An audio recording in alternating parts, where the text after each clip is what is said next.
Classic Gamer 74. I'm your host, Anthony Gamer. I know it's been a couple weeks and I apologize, but I'm back. So today we're going to be talking about the N64 disk drive game Doshin the Giant, continuing on with our series on life simulation games. Before we get into the game, here's a little bit about the N64 disk drive. Alright, and I'm getting this directly from Wikipedia. Now, the 64 DD, or the 64 disk drive, is a magnetic floppy disk peripheral for the Nintendo 64 game console developed by Nintendo. It was announced in 1995, prior to the Nintendo 64's 1996 launch, and after numerous delays, was released in Japan on December 13th, 1999. Okay, so what this would do is you would actually be able to play games on this. You would be able to write on these special kind of discs and stuff for this, and they had a whole bunch of games that they were planning for it.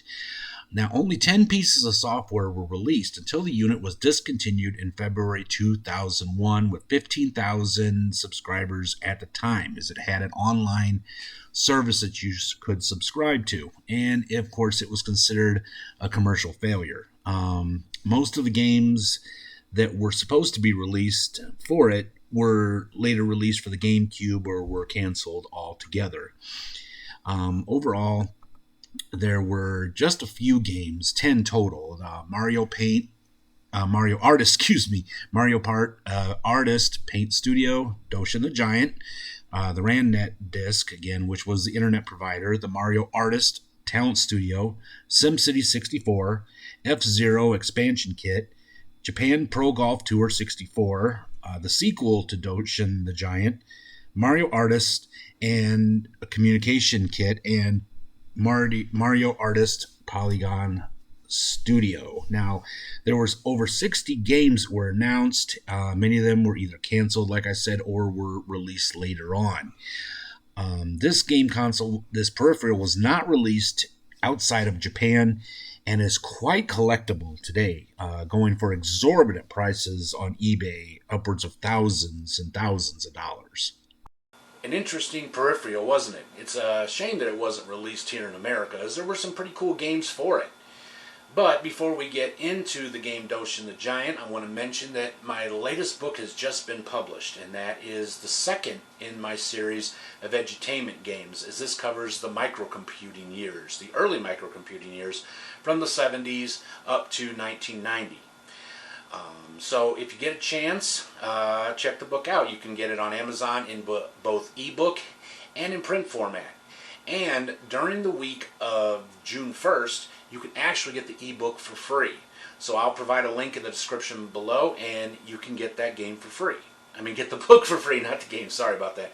I think you guys will really enjoy it. If you're interested in purchasing more of my books, I have a link in the description below, as this is my 23rd book overall. I write in a whole variety of genres, from poetry to fantasy, romance, nonfiction, and everything in between. So check out some of my books. I'm sure you'll find something that you'll like, or something for someone in your life that will like. So Doshin the Giant, let's talk about that for a second. Now, like I said, I didn't even know this game existed until I saw that video by GameSack, a great YouTube channel, by the way. And as I was doing research to find more games about life simulation, I said, well, this is one I definitely would like to check out. And I really enjoyed it. It's not as deep as some of the other games that we'll talk about in this series, but yet it's still a really interesting game, and one that was a big hit in Japan, not so much in America. Later on, the game would be ported to the GameCube and would be made in English, except for the instruction manual, which is in French. I found that out. But it wouldn't get a U.S. release. It would only get released in Japan and in Europe. So we're going to look at the original Doshin the Giant game in Japanese. And of course, I'll narrate on the way while we're doing it. Also, if you get a chance, check out the soundtrack to this game. It's really, really great. It's an ambient with kind of an island feel to it. Definitely a great soundtrack to a great game. So without further ado, let's get into the game. Alright, so let's begin. Now, the game opens on an island called Barudo, with a spoken narration by the island native. His name is Sadoru. He wears a mask on his face, and he tells the legend of a giant that rises out of the sea as the morning sun rises. As he tells this, you get control of the giant named Doshin. Now, what you are going to do is, your job is to help the natives on this island, help or hinder. Me being the person I am, I took the helpful route.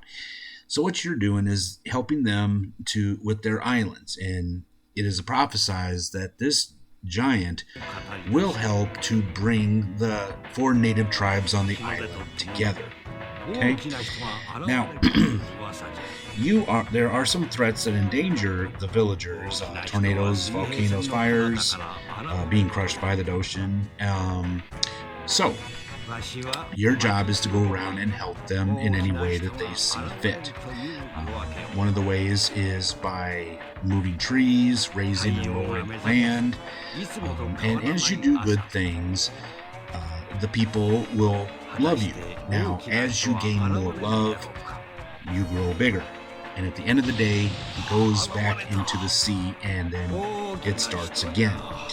After everything is done, something really interesting happens, and I'm not going to spoil what that is, and it's not going to be in the video. I didn't go for that long, but after so many days, and if you complete everything, something really cool happens.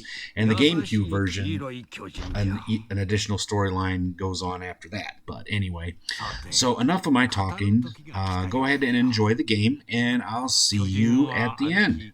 島の人間と最初の出会いをした。黄色い巨人を見た人間は巨人の登場に驚くよりもその大きさが小さかったのでびっくりした。思ったより小さかったのね。ところがじゃ、その巨人が大きくなっていくのでまたびっくりしたんじゃ。人間が喜んだり怒ったりする気持ちを吸い込んで大きくなっていったのじゃ。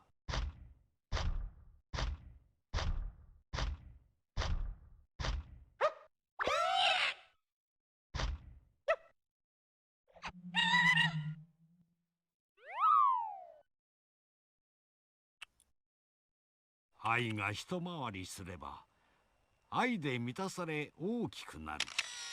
じゃが愛で一回り貫かなくてはならない。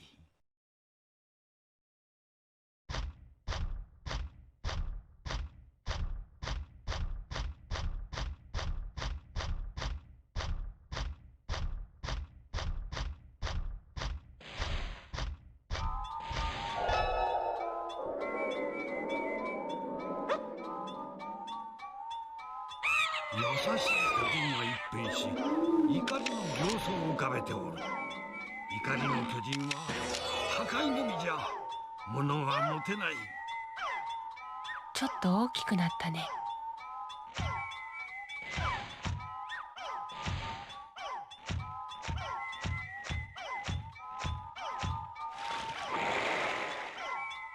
土の土地はエネルギーがない。人間は木を欲しがっているようじゃ。木は持って運べるんじゃ。木を持ち上げてエネルギーを運ぶことができるんじゃ。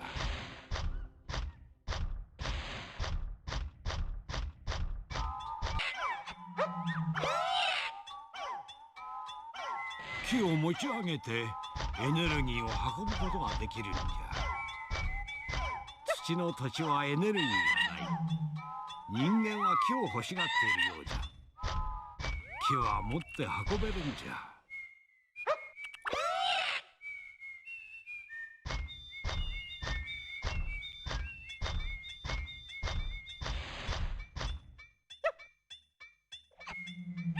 家が建ったのう。家の数だけ人間が誕生じゃ。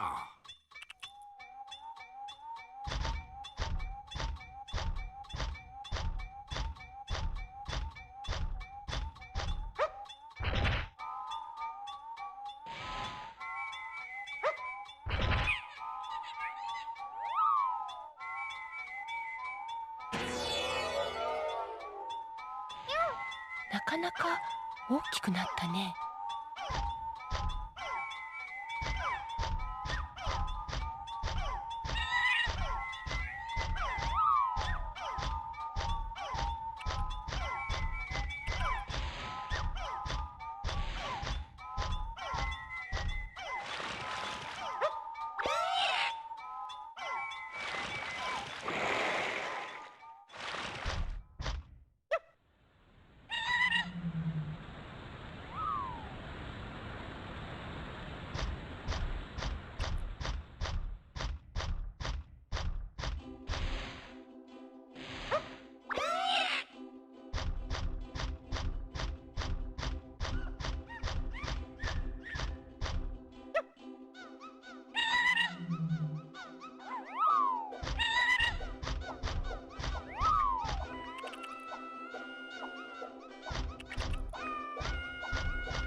楽しみじゃ。小さな人間も大きなことをするものじゃ。愛はもうすぐ体中にあふれるんじゃな。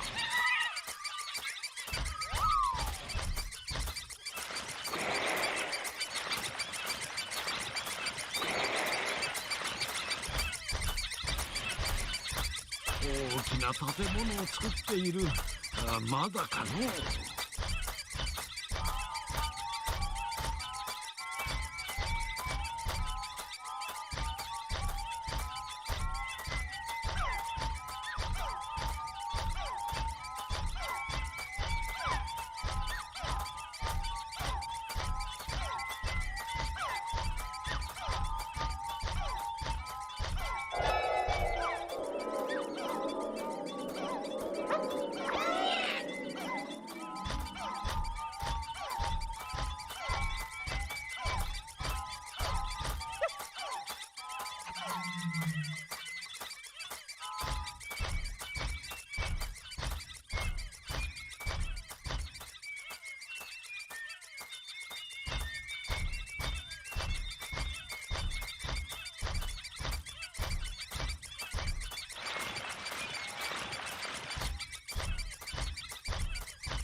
人間は水が邪魔なようじゃ。大地を引っ張って土地を作ってほしいようじゃ。海の地面に手を突っ込み大地を引っ張り上げるんじゃ。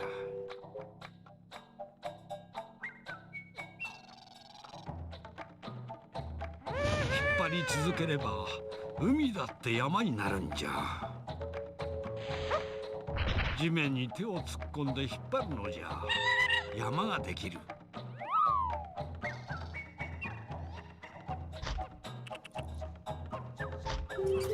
大きな建物を作っている。まだかのう。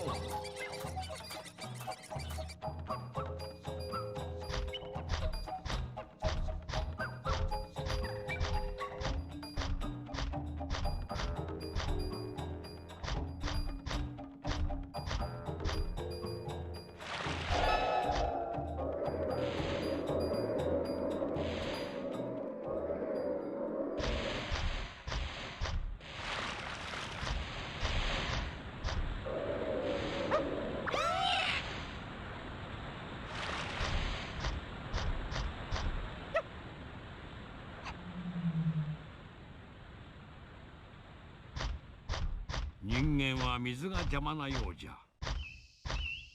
大地を引っ張って土地を作ってほしいようじゃ。海の地面に手を突っ込み大地を引っ張り上げるんじゃ。地面に手を突っ込んで引っ張るのじゃ山ができる。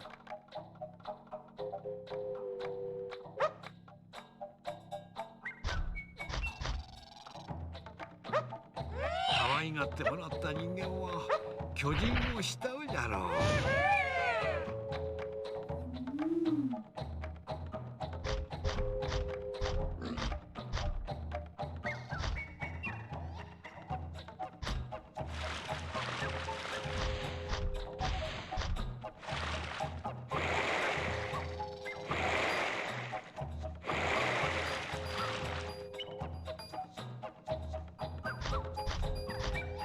家が建ったのう。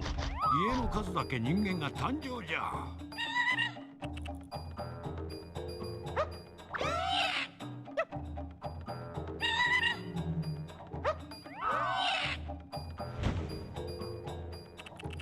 愛はもうすぐ体中にあふれるんじゃな。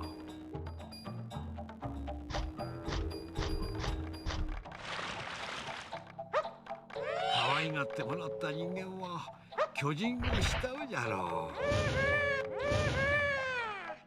引っ張り続ければ海だって山になるんじゃ。かなり大きくなったね。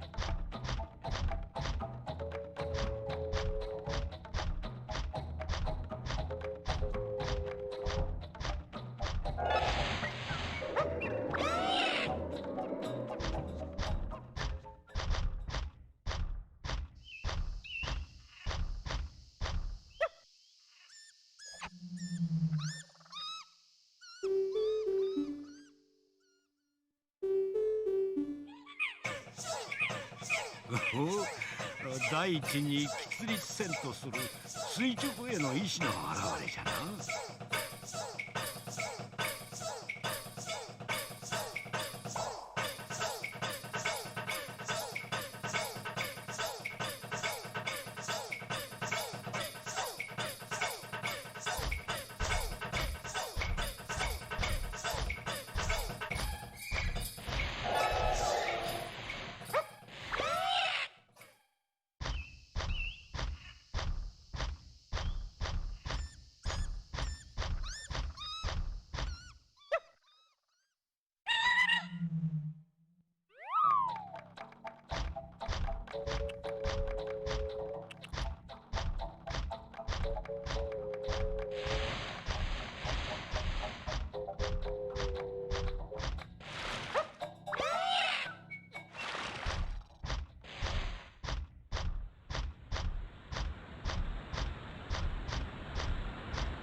この集落は休憩時間になったんじゃ。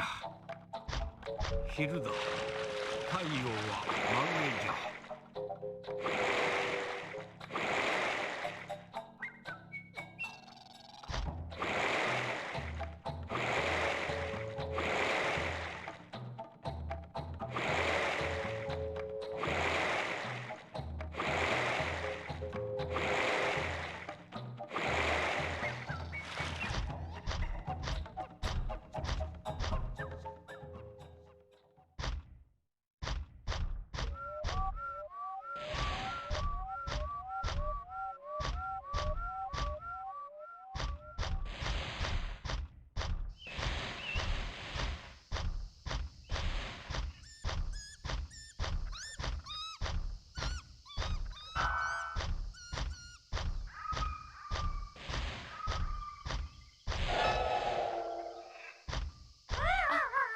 危ない。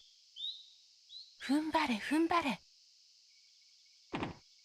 転んじゃったのね。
愛と憎しみがぶつかった。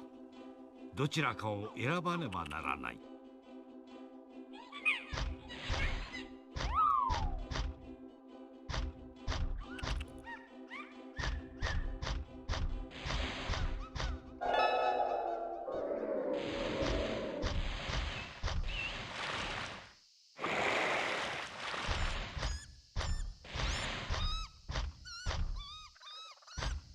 スペシャルボックスじゃ。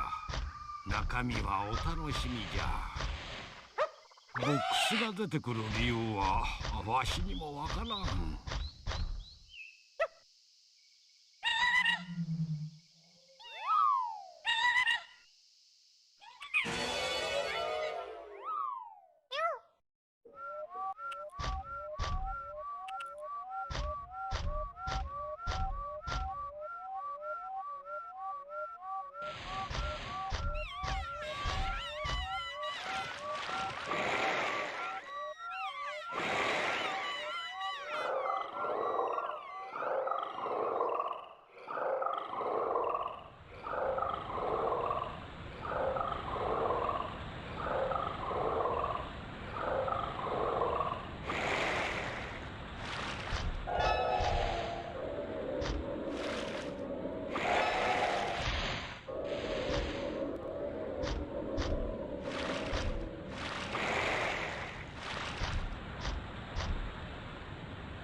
スペシャルボックスじゃ。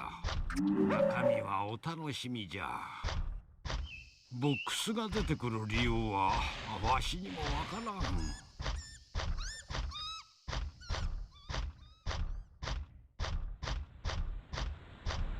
山を平らにしてほしいようじゃ。飛び跳ねて巨人の重みで山を平らにするんじゃ。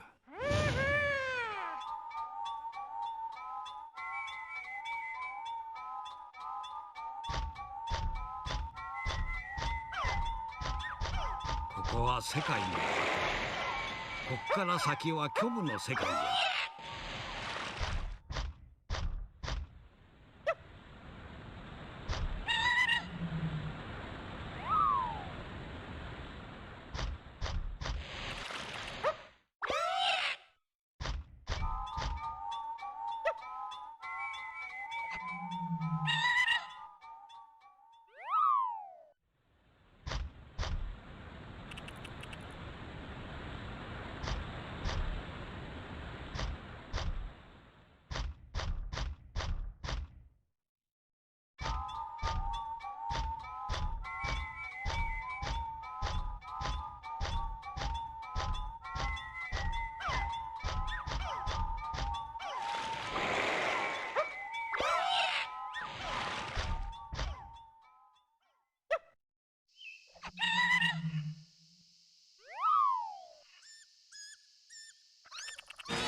うわ、おっきいな。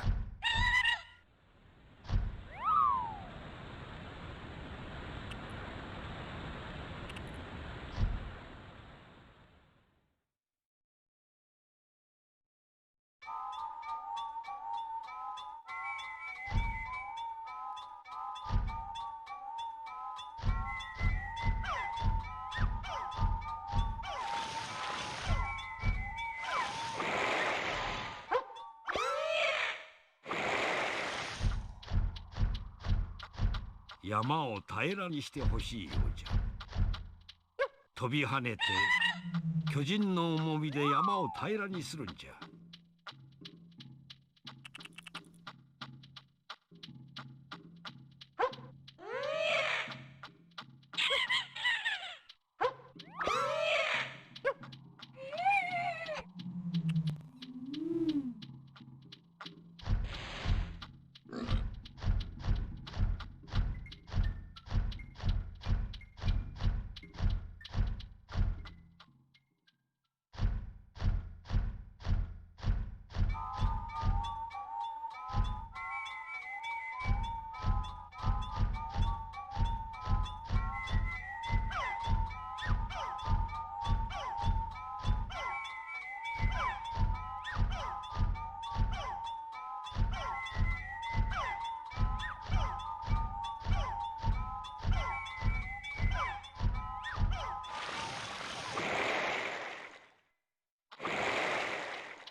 中に人間が入っておった。母なる大地じゃ。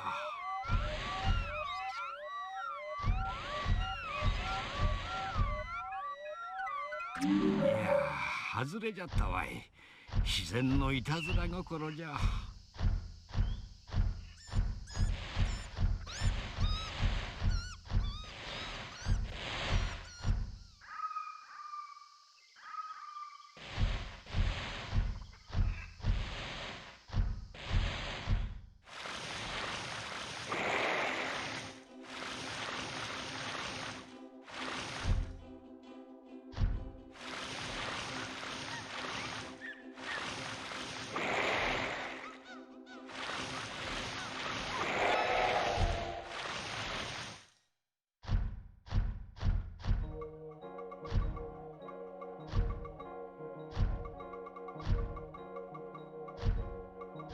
太陽が沈んでいく。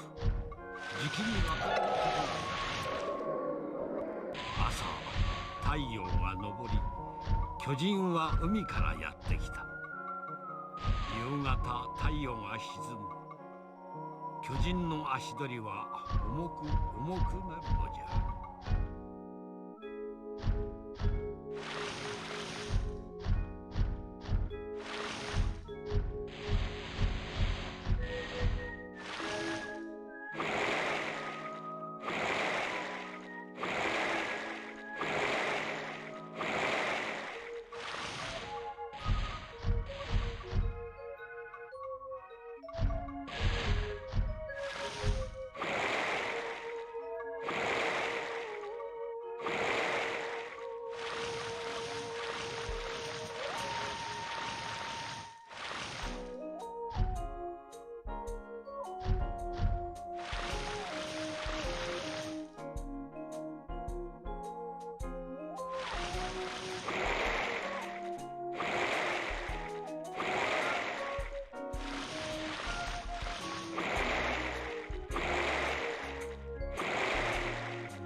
島から太陽が去っていき、巨人の体は冷えてゆく。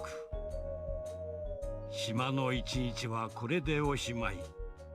明日も巨人はやってくるのじゃろうか。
In our next episode, we're going to continue with our series on life simulation games with games based on Toro, Inu, or the Sony Cat.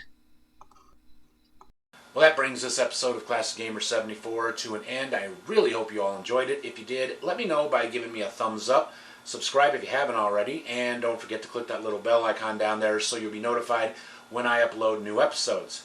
Check out some of the books I've written, including my latest one on edutainment gaming. You'll find the link in the description below. And please help me out on Patreon. I've got some big plans for the channel coming up, and I do need your help. So please be generous and help me out on Patreon. It doesn't matter what level of patron you are, whether you're a $1, $5, or a $10 a month. You'll always get access to the same bonus material. So please be generous and help me out on Patreon. Well, until next time, this is Anthony Gamer, wishing you a great week. Until next time, be strong, be safe, be happy, be healthy, and above all, take care of each other, be kind to each other, and stop hate of all kinds. See you soon. Bye, everyone.